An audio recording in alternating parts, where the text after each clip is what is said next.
A very good morning my dear children. 7th class students, आज इस video में हम पढ़ेंगे हमारी उद्बोधन की बुक से। ये देखिए उद्बोधन की बुक है हमारी। इस बुक से हम लेसन नंबर 13 पढ़ेंगे जिसका नाम है विशेषण। पिछली दो वीडियो में मैंने आपको आमोदनी के 2 चैप्टर्स कराए हैं बच्चों। आज इस वीडियो में हम उद्बोधन की बुक से लेसन नंबर 13 पढ़ेंगे। तो लेसन स्टार्ट करते हैं। विशेषण बच्चों, सबसे पहले मैं आपको ये बताऊंगी कि विशेषण किसे कहते हैं। तो विशेषण क्या होता है बच्चों कि जो शब्द संज्ञा और सर्वनाम की विशेषता बताते हैं, अर्थात संज्ञा और सर्वनाम की विशेषता प्रकट करने वाले शब्दों को विशेषण कहा जाता है। अब आप सोचेंगे कि विशेषता कैसे बताई जाती है, क्या होती है विशेषता। तो हम ये कह सकते हैं कि संज्ञा और सर्वनाम शब्द, सबको पता है कि संज्ञा किसे कहते हैं, ठीक है। किसी भी व्यक्ति का नाम, स्थान का नाम, वस्तु का नाम, भाव का नाम, ये संज्ञा कहलाती है।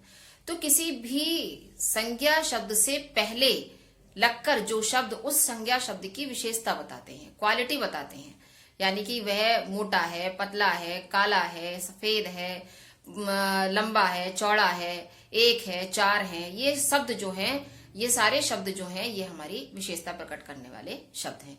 तो इन शब्दों से ही हमारे संज्ञा और सर्वनाम की विशेषता प्रकट होती है और ये शब्द हमारे विशेषण कहलाते हैं।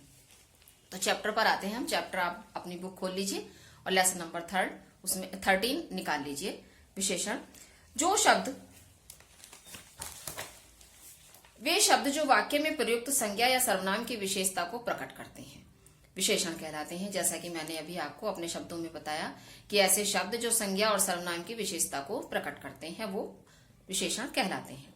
ये कुछ ऐसे शब्द होते हैं जो वाक्यों में विशेषता प्रकट करते हैं, जैसे तेज, नए, सुंदर, ये विशेषण शब्द कहलाते हैं।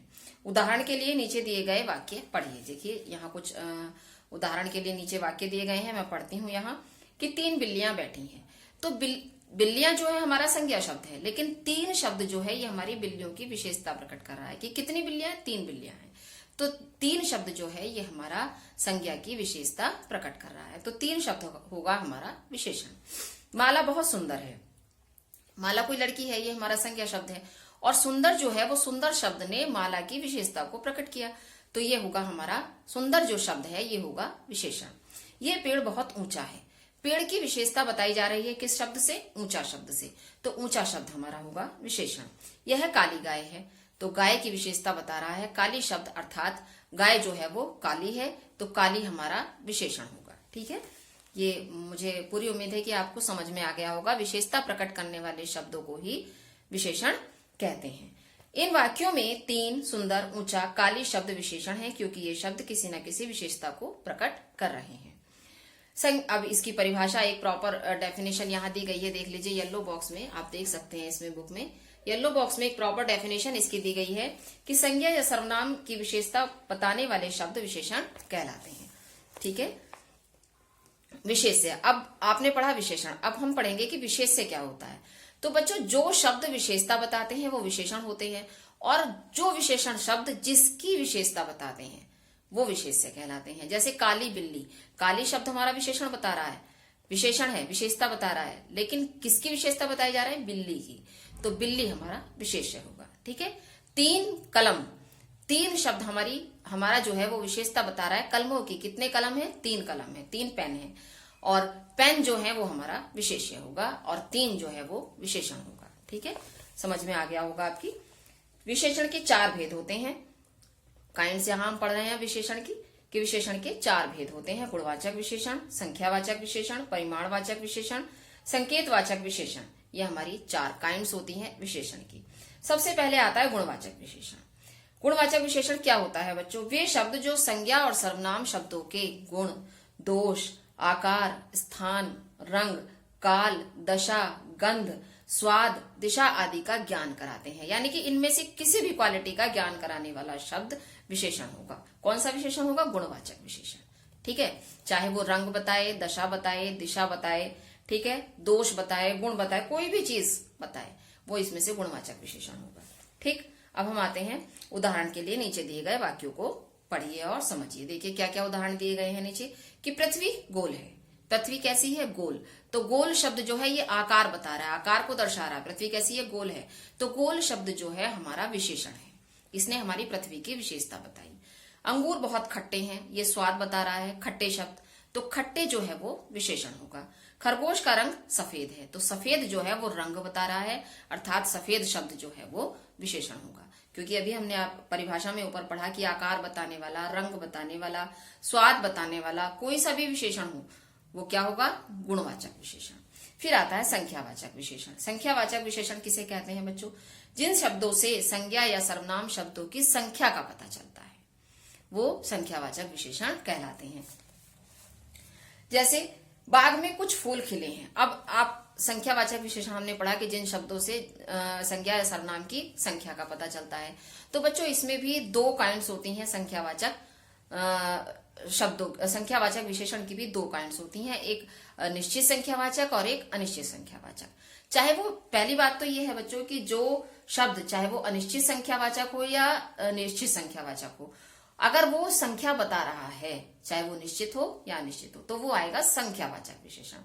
लेकिन अगर निश्चित बता रहा है तो निश्चित संख्यावाचक हो जाएगा, और अनिश्चित संख्या का ज्ञान करा रहा है तो अनिश्चित संख्यावाचक हो जाएगा।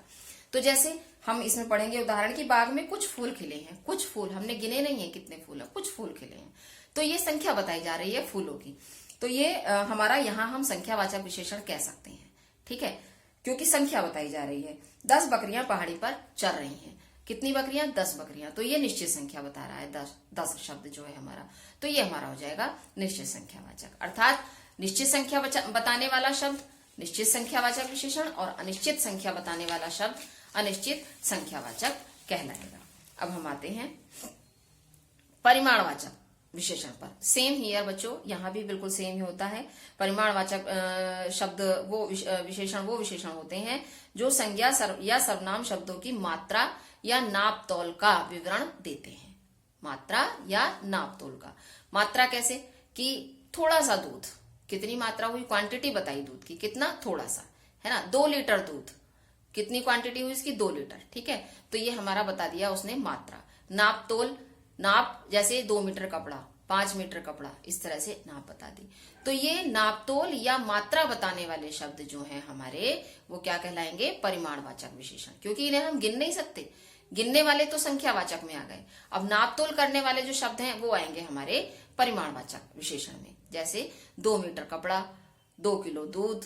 अब इसमें भी बच्चों 2 काइंड्स होती हैं, 2 लीटर दूध, सॉरी, तो इसमें भी हमारी 2 काइंड्स होती हैं, एक निश्चित परिमाणवाचक और एक अनिश्चित परिमाणवाचक। निश्चित परिमाणवाचक में वो आते हैं जो निश्चित मात्रा बताते हैं, निश्चित नापतोल बताते हैं। जैसे क्या बताया मैंने आपको, 2 किलो चीनी, कितनी चीनी, 2 किलो चीनी, तो 2 किलो चीनी यानी कि हमारी निश्चित मात्रा है। अब हम कहें थोड़ी सी चीनी, तो थोड़ी सी में हमें पता नहीं वो 2 किलो है, 1 किलो है या आधा किलो है, कितनी है हमें नहीं पता, तो वो होगी हमारी अनिश्चित परिमाणवाचक। तो जो निश्चित संख्या बता रही है वो निश्चित परिमाणवाचक, और जो अनिश्चित मात्रा बता रही है वो होगी हमारी अनिश्चित परिमाणवाचक। अर्थात निश्चित मात्रा बताने वाले निश्चित परिमाणवाचक, अनिश्चित मात्रा बताने वाले अनिश्चित परिमाणवाचक। ऐसे ही कपड़ा है, 2 मीटर कपड़ा, ये हमारी निश्चित मात्रा निश्चित नाप तोल कर रहा है, अर्थात 2 मीटर कपड़ा निश्चित परिमाणवाचक, थोड़ा सा कपड़ा मीन्स अनिश्चित परिमाणवाचक, ठीक है। अब हम आते हैं नीचे संकेतवाचक विशेषण, ठीक है। ये है वे सर्वनाम शब्द जो संज्ञा शब्दों से पहले लगकर विशेषण का कार्य करते हैं। संज्ञा शब्दों से पहले लगकर, जैसे हमारा घर बहुत छोटा है, घर हमारा संज्ञा है, संज्ञा शब्द है हमारा घर। अब किसका घर है, हमारा, तो हमारा शब्द ने घर की तरफ घर से पहले लगकर, संज्ञा शब्दों से पहले लगकर उसकी विशेषता बताई।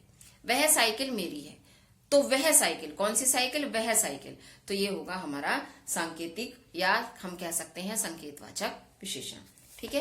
तो ये हमारे विशेषण की अवस्था, विशेषण की हमने परिभाषा पढ़ी यहाँ, और उसके प्रकार पढ़े। परिभाषा किसे कहते हैं, विशेषण के कितने प्रकार होते हैं बच्चों, फिर एक बार मैं आपको बताऊंगी। विशेषण किसे कहते हैं, संज्ञा या सर्वनाम शब्दों की विशेषता प्रकट करने वाले शब्दों को विशेषण कहा जाता है। दूसरा होता है, इसके कितने प्रकार होते हैं बच्चों, इसके 4 प्रकार होते हैं। कौन कौन से प्रकार होते हैं, 4। सबसे पहले गुणवाचक, निश्चित संख्यावाचक, गुणवाचक, संख्यावाचक, परिमाणवाचक और संकेतवाचक, ये हमारी 4 इसकी काइंड्स होती हैं। निश्चित संख्यावाचक की 2 काइंड्स होती हैं, निश्चित संख्यावाचक, अनिश्चित संख्यावाचक। ऐसे ही परिमाणवाचक की भी 2 काइंड्स होती हैं, निश्चित परिमाणवाचक और अनिश्चित परिमाणवाचक। ये हमारा हो गया विशेषण। अब हम आते हैं विशेषणों की अवस्थाएं। किसी भी व्यक्ति, वस्तु और स्थिति की तुलनात्मक अवस्थाएं अवश्य होती हैं, ठीक है, उसे हम अवस्थाएं कहते हैं, विशेषणों की अवस्थाएं कहा जाता है उसका। कैसे? आप देखिए, इसकी 3 अवस्थाएं होती हैं, एक मूलावस्था, एक उत्तरावस्था और एक उत्तम अवस्था। मूलावस्था क्या होती है? विशेषण की सामान्य स्थिति या अवस्था मूलावस्था कहलाती है। इसमें किसी के साथ किसी की तुलना नहीं होती, केवल एक चीज होती है और उसी के बारे में बताया जाता है। जैसे राजू अच्छा लड़का है कह सकते हैं, तो राजू के साथ कोई और नहीं है, केवल राजू की ही विशेषता प्रकट की जा रही है। अब दूसरी आती है हमारी उत्तरावस्था। इसमें 2 लोगों की तुलना की जाती है। उत्तरावस्था में 2 लोगों की तुलना की जाती है, जिसमें से एक को बेहतर बताया जाता है दूसरे से, ठीक है। जैसे राजू पूजा से कमजोर है, यानी कि पूजा और राजू की तुलना की गई, तो राजू को बताया गया कि पूजा से वो कमजोर है, ठीक। तो इसमें जो है 2 व्यक्ति की तुलना की जाती है और एक को बेहतर बताया जाता है दूसरे से, ठीक है। यह हो गया उत्तरावस्था। अब हमारी आती है उत्तम अवस्था। उत्तम अवस्था में क्या होता है बच्चों? इसमें 2 या 2 से अधिक स्थानों, व्यक्तियों या प्राणियों की तुलना की जाती है, 2 या 2 से अधिक। उसमें क्या होता है कि इसमें हमें सर्वश्रेष्ठ को चुनना होता है। किसी एक की सर्वश्रेष्ठ, जो श्रेष्ठ है, उसकी तुलना की जाए, उसको सबसे ऊपर कहा जाता है 2 या 3 लोगों में से, ठीक है। तो उसकी विशेषता सबसे सर्वोपरि होती है। जैसे मोर सबसे सुंदर पक्षी है, यानी कि पक्षियों की तुलना में मोर को सर्वश्रेष्ठ माना गया, तो ये होगा हमारा उत्तम अवस्था, ठीक है। ये हमारी 3 अवस्थाएं हो गई, इसकी मूलावस्था, उत्तरावस्था और उत्तम अवस्था। अब हम कह सकते हैं, सरल शब्दों में मैं आपको समझाती हूँ ये, कि मूल शब्द तो हमारे जो हैं वो हैं विशेषता प्रकट करने वाले। उत्तरावस्था में उसी मूल शब्द में तर लग जाता है, और जब हमारी उत्तम अवस्था होती है तो उसी मूल शब्द में तम लग जाता है। जैसे श्रेष्ठ हमारा मूल शब्द है, श्रेष्ठ तर हमारा उत्तरावस्था हो गई, और श्रेष्ठतम हमारी उत्तम अवस्था हो गई। यानी कि तर उत्तरावस्था और तम उत्तम अवस्था, ठीक है। तो ये आपकी, मुझे पूरी उम्मीद है ये समझ में आ गया होगा। अब हम ये हिंदी भाषा में विशेषणों का निर्माण 4 प्रकार के शब्दों में प्रत्यय लगाकर होता है। यानी कि हम कह सकते हैं कि विशेषणों का जो निर्माण होता है वो हमारे संज्ञा या सर्वनाम शब्दों में क्या लगाकर होता है? प्रत्यय, उपसर्ग या प्रत्यय लगाकर, ठीक है, प्रत्यय लगाकर होता है। संज्ञा शब्दों में, क्रिया शब्दों में, सर्वनाम शब्दों में और अव्ययों में, इन 4 शब्दों में प्रत्यय लगाकर। प्रत्यय किसे कहते हैं? अब आप सोचेंगे, भूल गए होंगे शायद, पीछे पढ़ा हुआ है आपने कि प्रत्यय किसे कहते हैं। प्रत्यय बच्चों वो शब्दांश होते हैं जो मूल शब्द के बाद में लगकर, मूल शब्द के बाद में लगकर उस शब्द का एक विशेष अर्थ प्रकट करते हैं। ऐसे शब्दांश जो शब्द के बाद में लगकर एक विशेष अर्थ प्रकट करते हैं, वो शब्द प्रत्यय, वो शब्दांश प्रत्यय कहलाते हैं। इनकी रचना विशेषणों की 4 प्रकार से होती है, तो ये आप इसमें बुक में पढ़ सकते हैं। ये मैं आपको 1 बाय 1 वर्ड नहीं पढ़कर बताऊंगी, आप इसमें बुक में पढ़ सकते हैं, पेज नंबर 74 पर, ठीक है। संज्ञा शब्दों से विशेषण बनाना, सर्वनाम शब्दों से विशेषण बनाना, अव्यय से विशेषण बनाना और सर्वनामों से विशेषण बनाना, तो ये हमारी 4 काइंड्स हैं, इससे हम विशेषण बना सकते हैं। अब हम आते हैं इसकी एक्सरसाइज पर और क्वेश्चन आंसर्स पर। देखिए, सबसे पहले हम इसकी एक्सरसाइज करते हैं, ठीक है। तो ये देखिए बच्चों, ये हमारी इस लेसन की एक्सरसाइज है विशेषण की। पहली एक्सरसाइज है, रिक्त स्थानों की पूर्ति कीजिए। पहला हमारा सेंटेंस है, बाजार से कपड़ा लाओ। कितना कपड़ा लाओ? 4 मीटर। ये हमें खुद भरना है, इसमें ये दिया गया है, इधर ऑप्शन दिए गए हैं, 2 लीटर या 4 मीटर। तो 2 लीटर, लीटर में बच्चों लिक्विड आता है, कपड़ा हमारा होगा 4 मीटर, ठीक है। नेक्स्ट है हमारा, वह एक देशभक्त है। कैसा देशभक्त है? यहाँ देख सकते हैं ऑप्शन में सच या सच्चा, तो इसमें आ जाएगा सच्चा, वह एक सच्चा देशभक्त है। फिर आता है हमारा, वकील ने कोट पहना है। कैसा कोट पहना है बच्चों? काला या काले? काले तो बहुत सारों के साथ आएगा, इसलिए यहाँ आ जाएगा काला। वकील ने काला कोट पहना है। फिर आता है, वह सबसे डैश है, बलवान या निर्बल?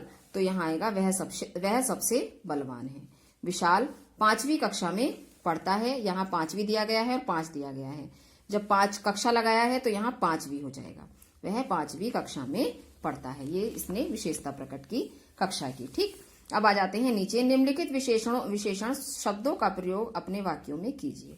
सुंदर, ये आप अपनी इच्छा से भी बना सकते हैं बच्चों वाक्य, कोई ऐसा जरूरी नहीं है कि यही वाक्य आप बनाएंगे, आप अपनी इच्छा से भी वाक्य इसमें बना सकते हैं। दूसरा है चमकीला, यह पत्थर बहुत चमकीला है। मैंने बना दिए हैं वाक्य, आप भी अपनी इच्छा से बना सकते हैं। हरा, पपीते का रंग हरा है। सच्चा, राम एक सच्चा व्यक्ति है। बलवान, मोहन बहुत बलवान है। गरीब, गरीब व्यक्ति सदैव प्रसन्न रहते हैं। धनी, धनी लोगों के हृदय में दया नहीं होती। ठीक, ये हमारे वाक्य हो गए। जैसे कि इसमें आप देख सकते हैं वाक्य बना दिए हैं हमने। अपनी इच्छा से भी आप कोई सा भी वाक्य बना सकते हैं एग्जाम्स में। नेक्स्ट एक्सरसाइज है हमारी, निम्नलिखित वाक्यों में से विशेषण शब्द छांटकर लिखिए। तो ये देख लीजिए आप, यहाँ हमें सेंटेंस दिया गया है, इसमें से हमें एक विशेषण शब्द छांटकर लिखना है। तो एग्जाम में भी बच्चों आपको ऐसे ही करना होगा कि अगर सेंटेंस आता है तो आप विशेषण शब्द को छांटकर उसके सामने लिख देंगे सेंटेंस के। ठीक है। छोटा बच्चा खेल रहा है। छोटा यहाँ हमारा विशेषण है। वह कम बोलता है। कैसा बोलता है? कम बोलता है। सब बच्चे खेल रहे हैं। ठीक है, ये हमारा सब इसमें विशेषण हो जाएगा। राहुल बड़ा धैर्यवान लड़का है, बालक है, तो ये धैर्यवान हमारा, क्योंकि बालक की विशेषता बता रहा है धैर्यवान शब्द, तो धैर्यवान हमारा विशेषण हो जाएगा। यह 5 मीटर कपड़ा है, तो ये हमारा 5 मीटर जो है इसमें विशेषण हो जाएगा। ठीक है, अभी आपकी जो है एक्सरसाइज नंबर 3 भी कंप्लीट हो गई है। देखिए 4th एक्सरसाइज नंबर 4 है, ये हमारा है कुछ करने के लिए। इसमें आप कुछ भी अपना इस चैप्टर का याद करके लिख सकते हैं। ठीक, अब हम आते हैं इसके क्वेश्चन आंसर्स पर। देखिए इसके क्वेश्चन आंसर्स हैं, विशेषण से आप क्या समझते हैं, उदाहरण देकर समझाइए। तो ये देखिए इसके क्वेश्चन आंसर्स यहाँ लिखे हुए हैं। ये देखिए फर्स्ट क्वेश्चन का आंसर है, विशेषण से आप क्या समझते हैं, संज्ञा या सर्वनामों की विशेषता बताने वाले शब्द विशेषण कहलाते हैं। जैसे 3 बिल्लियां बैठी हैं, माला बहुत सुंदर है, ये पेड़ बहुत ऊंचा है। इसमें हमने अंडरलाइन कर दिया विशेषण शब्दों को। ठीक है, सुंदर, ऊंचा, 3, ये हमने इनको अंडरलाइन कर दिया। एक बार फिर से देख लीजिए, संज्ञा या सर्वनामों की विशेषता बताने वाले शब्द विशेषण कहलाते हैं। जैसे 3 बिल्लियां बैठी हैं, माला बहुत सुंदर है, ये पेड़ बहुत ऊंचा है। ठीक, अब ये नेक्स्ट क्वेश्चन है हमारा, विशेषण के कितने भेद होते हैं, प्रत्येक का नाम लिखकर एक एक उदाहरण दीजिए। तो यहाँ आ जाइए, विशेषण के 4 भेद होते हैं। गुणवाचक विशेषण, इसका उदाहरण ये हो गया, देख लीजिए अंगूर खट्टे हैं। फिर है संख्यावाचक विशेषण, इसका ये उदाहरण हो गया, 10 बकरियां पहाड़ी पर चढ़ रही हैं। फिर आता है परिमाणवाचक विशेषण, इसका उदाहरण ये हो गया, दूध वाले ने 2 लीटर दूध दिया। फिर आता है संकेतवाचक विशेषण, यह साइकिल मेरी है। ठीक है, ये हमारा संकेतवाचक विशेषण हो गया। अब हमारा आता है नेक्स्ट, विशेषण की रचना कितने प्रकार से होती है। ठीक, ये देख लीजिए, विशेषण की रचना 4 प्रकार से होती है, संज्ञा में प्रत्यय लगाकर, क्रिया में प्रत्यय लगाकर, सर्वनामों में प्रत्यय लगाकर और अव्ययों में प्रत्यय लगाकर, जो हमने अभी अभी चैप्टर में पढ़ा। नेक्स्ट क्वेश्चन है हमारा, विशेषणों की उत्तमावस्था से आप क्या समझते हैं। तो ये देख लीजिए, ये हमारा आंसर होगा। इसमें 2 या 2 से अधिक स्थानों, व्यक्तियों और प्राणियों की तुलना करके किसी एक को सबसे श्रेष्ठ या सबसे निम्न कहा जाता है। उदाहरण, मोर सबसे सुंदर पक्षी है, यानी कि सारे पक्षियों में मोर को श्रेष्ठ कहा गया। साहिल उन चारों में श्रेष्ठतम है, यानी कि साहिल को जो है श्रेष्ठतम यानी कि सबसे अच्छा माना गया। इन सब की तुलना की गई, फिर इसको सर्वश्रेष्ठ माना गया। तो इसी के साथ ये हमारा चैप्टर नंबर 13 हमारा कंप्लीट होता है। और इसी वीडियो में मैं बच्चों आपको चैप्टर नंबर 14 भी करा रही हूँ। ठीक है, तो हम अब पढ़ते हैं चैप्टर नंबर 14। तो बच्चों इसी वीडियो में हम चैप्टर नंबर 14 भी पढ़ेंगे। देख लीजिए, निकाल लीजिए, चैप्टर नंबर 14 है हमारी क्रिया। ठीक है, ये चैप्टर हम स्टार्ट करते हैं। तो सबसे पहले मैं आपको बताऊंगी कि क्रिया किसे कहते हैं। बच्चों क्रिया क्या होती है, हम सरल शब्दों में ये कह सकते हैं कि किसी भी काम को हम क्रिया कहते हैं, या ये कह सकते हैं कि किसी की भी काम के करने या होने को हम क्रिया कहते हैं। तो अर्थात जिन शब्दों से किसी काम के करने या होने का बोध हो, वो शब्द क्रिया कहलाते हैं। इंग्लिश में भी आपने पढ़ा होगा, डूइंग वर्ड्स, जितने भी हमारे डूइंग वर्ड्स होते हैं वो सारे हमारे वर्ब होते हैं। ठीक है, तो क्रिया किसे कहते हैं, जिन शब्दों से हमें किसी काम के करने या होने का पता चले, वो शब्द क्रिया कहलाते हैं। तो इस चैप्टर में हम क्रिया के बारे में ही पढ़ेंगे। क्रिया क्या है, क्रिया कितने प्रकार की होती है, सब हम इस लेसन में पढ़ेंगे। तो देख लीजिए, पहला हम स्टार्ट करते हैं चैप्टर नंबर 14। वाक्य में ये देख लीजिए, यहाँ मैंने अभी आपको दिखाया था, फिर से दिखा रही हूँ एक बार, चैप्टर नंबर 14 क्रिया। बुक निकाल लीजिए आप और मैच करते रहिए फिंगर रख के। वाक्य में जिन शब्दों से किसी कार्य के करने या होने का पता चलता है उन्हें क्रिया कहते हैं। वही जो मैंने अभी आपको समझाया। उदाहरण के लिए नीचे दिए गए वाक्यों को पढ़िए। तनु पढ़ रही है, इसमें कौन सा काम हो रहा है? पढ़ने का काम हो रहा है। तो पढ़ना जो है, पढ़ रही है, ये हमारी क्रिया। ठीक है। किसान हल चला रहा है, इसमें कौन सा काम हो रहा है? हल चलाने का काम हो रहा है। ठीक है, चलाने का काम हो रहा है, तो ये चलाना हमारी क्रिया है। बच्चा सोता है, इसमें कौन सा काम हो रहा है? सोने का काम हो रहा है, तो सोता जो है ये हमारी, सोना जो है ये हमारी क्रिया हो रही है इसमें। दर्जी कपड़े सिलता है, इसमें सिलने की क्रिया हो रही है। वह पत्र लिखती है, इसमें लिखने की क्रिया हो रही है। अर्थात जो काम हो रहे हैं वही क्रिया है। ठीक। अब हम आते हैं नीचे। ऊपर दिए गए वाक्यों में किसी न किसी कार्य के होने का पता चल रहा है। इनमें पढ़ रही है, चला रहा है, सोता है, सिलता है, लिखती है, ये सब क्रियाएं हैं, जैसा कि मैंने भी आपको समझाया था। क्रिया के बिना कोई भी वाक्य पूरा नहीं होता। किसी वाक्य में एक क्रिया भी हो सकती है और एक से अधिक क्रियाएं भी हो सकती हैं। क्रिया एक विकारी शब्द है बच्चों। क्रिया जो है एक वाक्य में कभी कभी एक भी होती है और दो भी होती है। हम ये भी कह सकते हैं कि बिना क्रिया के वाक्य हमेशा इनकम्प्लीट होता है। ठीक। क्योंकि क्रिया नहीं होगी तो वाक्य हमारा कंप्लीट नहीं हो सकता बिना क्रिया के। तो यहाँ हम पढ़ सकते हैं कि क्रिया के बिना जो है हमारा वाक्य पूरा नहीं होता। और कभी कभी एक वाक्य में एक भी क्रिया होती है और कभी कभी एक वाक्य में दो क्रियाएं भी होती हैं। अब येलो बॉक्स पर आ जाइए। येलो बॉक्स में देखिए कि जिन शब्दों से किसी कार्य के करने या होने का पता चलता है उसे क्रिया कहते हैं। ये इसकी डेफिनेशन हो गई। नेक्स्ट हम आते हैं क्रिया के भेद पर। क्रिया के दो भेद होते हैं बच्चों, अकर्मक और सकर्मक। ये हम पढ़ सकते हैं कि क्रिया के दो भेद होते हैं, एक अकर्मक और एक सकर्मक। अकर्मक क्रिया किसे कहते हैं बच्चों? अकर्मक क्रिया वो होती है जिस वाक्य में कर्म की आवश्यकता नहीं होती। जब हमें कर्म की आवश्यकता नहीं होती तो वो अकर्मक क्रिया होती है। कर्म कैसा? कर्म किसे कहते हैं? आप ये सोचेंगे कि कर्म किसे कहते हैं बच्चों? क्रिया तो काम का होना हो गया, लेकिन क्या काम हो रहा है? जैसे अभी आपने ऊपर पढ़ा कि किसान हल चला रहा है, तो चलाना जो है वो तो क्रिया है, लेकिन क्या चला रहा है? वो हल चला रहा है। तो हल जो है हमारा कर्म है। ठीक। अब आप समझिए इस बात को अच्छे से कि काम तो हो रहा है, वो क्रिया है, लेकिन क्या काम हो रहा है? जैसे बच्चा पतंग उड़ा रहा है, उड़ाना है वो क्रिया है, उड़ा रहा है क्रिया है, लेकिन क्या उड़ा रहा है? पतंग उड़ा रहा है, वो हमारी क्रिया है।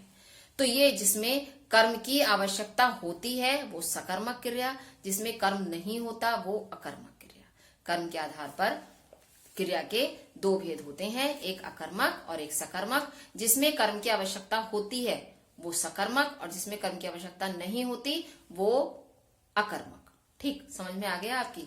वो मैंने आपको बता दिया कि जिसमें कर्म यानी कि क्या काम हो रहा है। अगर काम दिया गया है, ये मैं आपको एक सरल तरीका इसका बताती हूँ कि जैसे सेंटेंस दिया गया है तो आप क्रिया से पहले, क्रिया से ठीक पहले क्या लगाकर प्रश्न करिए अपने आप में, किसी दूसरे से नहीं करना है, अपने आप में। जैसे एक सेंटेंस में बताती हूँ आपको कि दर्जी कपड़े सिलता है। ठीक है, दर्जी कपड़े सिलता है, इसमें सिलता है जो है वो क्रिया है।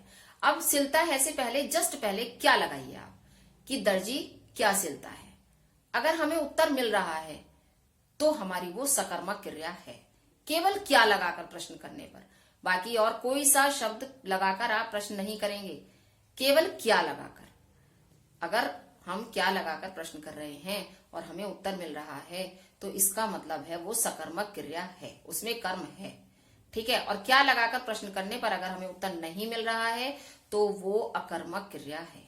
ठीक, ये समझ में आ गई बात आपकी। अब हम आते हैं नीचे। ये दोनों ही डेफिनेशन मैं आपको बुक से पढ़कर सुना रही हूँ, मैंने समझा दी, अब मैं पढ़ती हूँ। अकर्मक क्रिया। अकर्मक क्रिया वे क्रियाएं जिनमें कर्म नहीं होता और क्रिया का फल सीधा कर्ता पर पड़ता है, उन्हें अकर्मक क्रियाएं कहते हैं। क्रिया का फल कर्ता पर, अर्थात क्रिया जो हो रही है वो सीधे कर्ता कर रहा है, उस पर कुछ और नहीं होता। उस वाक्य में एक कर्ता होता है और एक क्रिया होती है। जैसे बालक रोता है, रवि पढ़ता है, बच्चे हंसते हैं, पंखा चलता है, तो इसमें कर्म नहीं है। समझ गए? इसमें सिर्फ कर्ता है और क्रिया है। अब यही है, नीचे देख लीजिए कि सकर्मक क्रिया, जिन क्रियाओं का फल कर्ता की अपेक्षा कर्म पर पड़ता है, कर्ता पर नहीं पड़ता, कर्म पर पड़ता है, उन्हें सकर्मक क्रियाएं कहते हैं। रोहित गाना गाता है, रोहित क्या गाता है, गाना गाता है, अर्थात इसमें कर्म है, वो सकर्मक क्रिया होगी। राहुल पतंग उड़ाता है, राहुल क्या उड़ाता है, पतंग उड़ाता है, तो ये सकर्मक क्रिया है। अब नेक्स्ट पेज पर आ जाइए।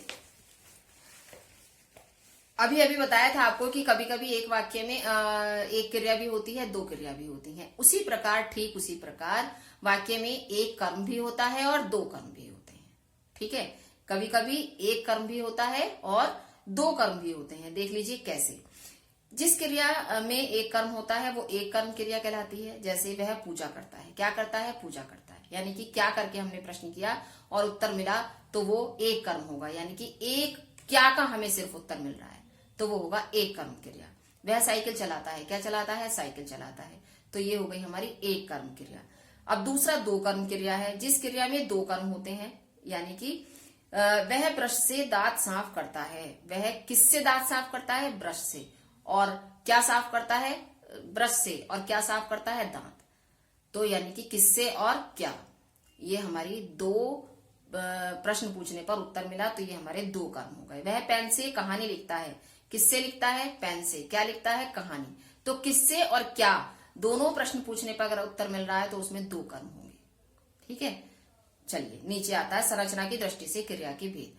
हम पढ़ेंगे यहाँ की संरचना की दृष्टि से क्रिया के चार भेद होते हैं। संयुक्त क्रिया, प्रेरणार्थक क्रिया, नाम धातु क्रिया, पूर्वकालिक क्रिया। अब देखिए कि संयुक्त क्रिया किसे कहते हैं। जब किसी वाक्य में दो या दो से अधिक शब्द मिलकर क्रिया का बोध कराते हैं, वह संयुक्त क्रिया कहलाती है। मैं नहा रहा हूँ, वह पढ़ रहा है, रीतु स्कूल जा रही है, दीक्षा नाच रही है, विशाल खाना खा रहा है। ऊपर दिए गए वाक्यों में दो दो क्रियाएं हैं, अतः इन वाक्यों में संयुक्त क्रियाएं हैं। संयुक्त क्रियाओं की पहली क्रिया मुख्य क्रिया होती है और दूसरी क्रिया रंजक क्रिया होती है, यानी कि हेल्पिंग वर्ब जिसे कहते हैं। तो इसमें मैं नहा रहा हूँ, नहाना भी क्रिया है और रहा हूं भी क्रिया है। तो ये हमारी दो क्रियाओं ने मिलकर वाक्यों को पूरा किया, तो ये हेल्पिंग वर्ब है। ठीक है, ये हमारे हेल्पिंग वर्ब है, क्रिया को पूरा करने में हमारी सहायता कर रही है। तो ठीक है, ये होता है हमारा, ये होती है संयुक्त क्रिया। प्रेरणार्थक क्रिया, इस क्रिया में कर्ता स्वयं कार्य करता है, नहीं करता, बल्कि दूसरों से कार्य करवाने की प्रेरणा देता है। कर्ता जो है वो खुद नहीं करता, कार्य को दूसरों से करवाता है, प्रेरणा देता है दूसरों से कार्य करवाने की। वह नौकर से कुत्ते को खाना खिलवाती है, वह नौकर से कुत्ते को खाना खिलवाती है, अर्थात नौकर को प्रेरणा दी कुत्ते को खाना खिलवाने की। तो वो काम खुद ना करके उसने नौकर से करवाया, तो यहाँ होगी प्रेरणार्थक क्रिया। अर्थात जब हम कार्य को खुद नहीं करते, किसी दूसरे से करवाते हैं, तो वो होती है हमारी प्रेरणार्थक क्रिया। अब नेक्स्ट हमारी आती है नाम धातु क्रिया। जो क्रियाएं संज्ञा, सर्वनाम, विशेषण आदि शब्दों से बनाई जाती हैं उन्हें नाम धातु क्रियाएं कहते हैं। कौन कौन से? संज्ञा, सर्वनाम, विशेषण आदि शब्दों से बनाई जाती हैं। अर्थात मक्खियों का भिनभिनाना कम हो गया, उसने बेटी को अपना लिया, उसका बेटा तुतलाता है, कोई दरवाजा खटखटा रहा है। ये खटखटाना है, तुतलाना है, ये हमारे विशेषण शब्द हैं। तो ये हमारी विशेषण शब्दों से बनाई गई क्रियाएं हैं, अर्थात ये नाम धातु क्रियाएं हैं। जो कुछ संज्ञा शब्दों से भी बनाई जाती हैं, है ना, और सर्वनाम शब्दों से भी बनाई जाती हैं, ये हमारी नाम धातु क्रियाएं कहलाती हैं। फिर हमारा आता है नाम धातु क्रियाएं बनाना संज्ञा शब्दों से। जैसे शर्म है तो ये हो जाएगा शर्माना। शर्म यानी कि भाववाचक संज्ञा है, ये हमारी संज्ञा शब्दों से आ रहा है ना, तो शर्म हमारी भाववाचक संज्ञा है, इससे हमने नाम धातु क्रिया बनाई तो शर्माना हो गया। जूता, बात, जूता भी हमारा संज्ञा शब्द है, इससे हमने क्रिया बनाई तो जुतियाना हो गया। बात, बतियाना। तो इस तरह से संज्ञा शब्दों से बनाई गई। फिर है विशेषण शब्दों से, सर्वनाम शब्दों से, अन्य शब्दों से। तो ये आप इसको खुद से एक बार पढ़ सकते हैं। और अब मैं आपको इसकी एक्सरसाइज कराती हूँ। देखिए क्रिया चैप्टर की।